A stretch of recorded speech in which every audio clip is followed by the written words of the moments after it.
Have you been told that you have dense breasts? What does this mean for you? Should your breast cancer screening change? And is treatment impacted?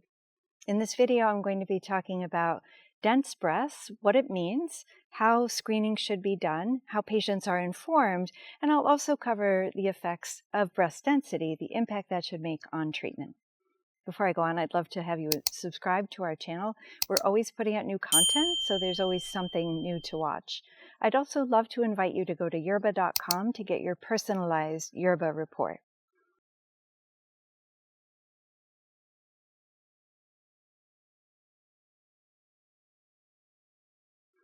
Breast density refers to the appearance of breasts on imaging, in particular on mammography.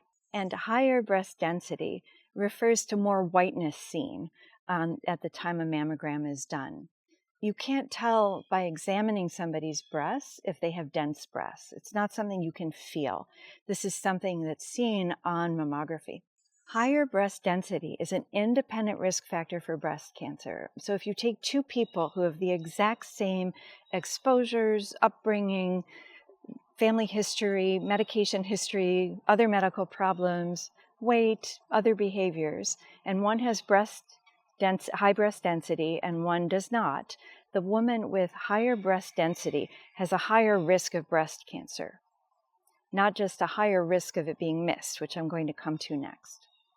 So it is an independent risk factor for breast cancer. Higher breast density means that mammography is not as able to see through the breast to detect breast cancers. So people with higher breast density, with dense breasts, are more likely to be diagnosed with a larger tumor than people without. The mammogram is just not as good. And they're also more likely to be diagnosed with higher stage disease for the same reason. The breast cancer sort of hides in the breasts when mammography is done. What does this mean for you? Well, if you've had a mammogram and you've been told that you have dense breasts, you are required to be told that you have dense breasts. So you'll see that in your report on your portal, and you may also and are very likely to get a letter sent to you in the mail saying that they're required to tell you that you have dense breasts.